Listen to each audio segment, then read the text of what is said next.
తెల్ల చామంతి లో ఉండేటువంటి ఐశ్వర్య అనేటువంటి రకాన్ని మనం ఇక్కడ పండించడం జరిగింది. కాకుండా మనకి షేడ్ నెట్లలో పెంచేటువంటి పూలు చాలా అధిక దిగుబడి వచ్చేదానికి చాలా ఎక్కువ అవకాశం. షేడ్ నెట్లో పెంచడం వల్ల ఈ టెంపరేచర్ కంట్రోల్ గానీ, మనకి ఫ్లవర్ ఎప్పుడైతే వికసిస్తుందో వికసించడానికి కావాల్సినటువంటి టెంపరేచర్, వాటర్ క్వాంటిటీ గానీ ఇవన్నీ కూడా సరిగ్గా లభించడం వల్ల మొక్కకి మనకి అధిక దిగుబడి వచ్చేయడం అవకాశం ఉంది.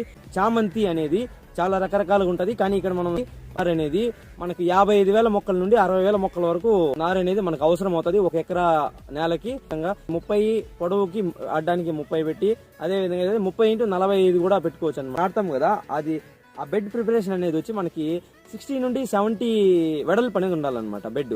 అదే విధంగా హైట్ వచ్చి మనకి చిన్న స్కేల్ నుండి పెద్ద స్కేల్ అంటే 50 × 30 సెంటీమీటర్స్ మధ్యలో ఉండే విధంగా అమర్చుకుంటే చాలా బెటర్ గ్రోత్ అనేది ఉంటుంది. ఎందుకంటే ఇక్కడ మనకి ప్లాంట్ టు ప్లాంట్ స్పేసింగ్ పూలు రావడానికి కానీ, ఆ చెట్టు ఎదుగుదల ఇది గుబురుగా వస్తుంది కాబట్టి దానికి